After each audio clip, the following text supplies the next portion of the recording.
Candice Cruz, Red Carpet Report. Ready. Awesome. Well, my first question is actually for you, Theresa.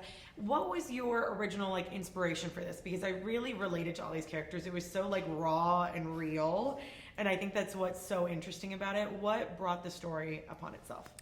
I basically started writing the movie about 7 years ago. So that's when the first draft was was written. And it took me 7 years to make the movie, so I brought it from my 20s into my 30s.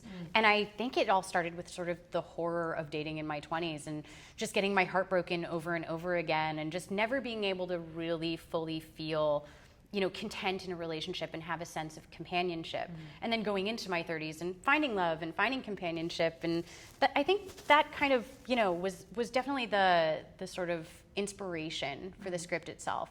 And just real women talking about love and romance. Just being honest about relationships in a film that wasn't just this movie about typical female archetypes and wish fulfillment. I think this movie is very much about not the reasons you love someone, but what you love them in spite of. Oh, I love that. That's awesome. Yeah, dating in the 20s is rough, man. It's rough. I love the evolution, kind of what you were just saying, of you can really see the evolution from Zoe and up into Jane of having the difference between the 20s dating mentality and then going into the marriage aspect. What was it like for you two as a couple to kind of really figure out the relationship between your characters and the failing marriage and that whole dynamic too? I mean, I've been in a relationship for a very, very long time, since I was, let's not say how long, for a long time. And there are, just as dating in your 20s is hard, if you connect with someone in your 20s and that becomes your person, there are other pitfalls.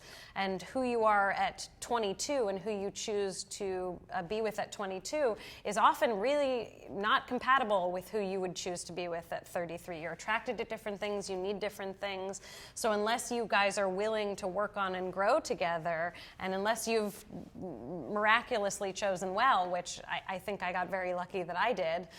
Love you. But the cameraman's her husband.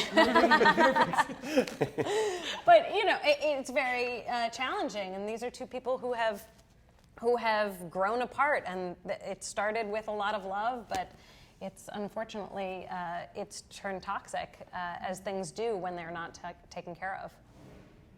Yeah, I agree with all that. Thanks, Josh. Yeah. That's the key to marriage right there. Yeah, that's how she trained me. Yes, honey. Yes. I agree with you. Well, he was such a yes man, essentially. He really just wanted to make the marriage work. Yeah. What was it like for you delving into this character and falling in love with someone even though it's kind of forbidden in a sense? Yeah, I mean, I don't, I think he probably, it's so funny, I don't know why I bring this up, but I heard from my friend's daughter is 16, and she said there's this Tumblr meme that is called, that says in every relationship there's a sweater boy and an absolute nightmare. So the sweater boy is kind of like the yes man or the yes woman, and the absolute nightmare is obviously the absolute nightmare. It's clear what our relationship was. You're the nightmare. No, I was the sweater boy, and you were the absolute nightmare. Wait, no, I was Nope. Is this not as fascinating to you guys as it was to me? I don't know why I thought, this is what the 16-year-olds are talking about. But yeah, I mean, I think in marriages, I haven't been married, but I've been in relationships, and it seems like you might start off a certain way, and then things change, and everyone's in an adaptation process. So I think you're catching these people at a moment when they've really adapted in ways that are keeping the thing afloat, but it's really, the whole marriage is patched up with duct tape, kind of. And I think that Paul is just a really introspective, thoughtful, artistic person who really, he loves movies, he loves his video store, he loves sharing things with people. And I think his moments of quiet and peace and sanity have been eroded. That's why he's got this secret getaway that he goes to kind of refresh and recharge. And I think Zoe allows him to just be himself again and say hey, I love these things and she loves these things. And when you meet someone that you kind of see the world in the same way, it can be very electrifying. And I think he and his wife have stopped seeing the world in the same way. They just simply do not see, you know, it's like looking at the Grand Canyon and saying, isn't that beautiful? And someone's like, I don't know, texting or something. They're not even looking. And I don't know who's who in that scenario, but you know what I mean? Yeah. Yeah. Now, I heard previously you were drawn to Jane specifically because it was something completely different than what you've been doing in the past with a lot of your other works. How much collaboration was there when you guys were actually all on set? Because this is a project you've been working on for 7 years. Did things kind of change a little bit as these two wonderful actors kind of fulfilled these roles and brought them to life?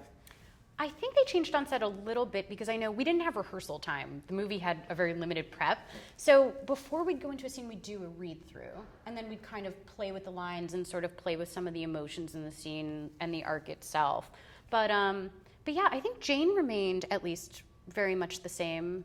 And so did Paul. I think from the script to screen, it translated pretty easily. Theresa was really amazing about, like, you know, sometimes a writer who's been with the project for so long can be like, no, these words are gospel. You cannot change. And she was very loose and jazzy with, you know, I mean, we stuck to the script. The script was the script, but there was also a feeling of like, oh, if it's easier for you to say it this way, just say it that way. And I think there's a melody to the words too. So when I started hearing them out loud and you guys actually doing them, it just changed.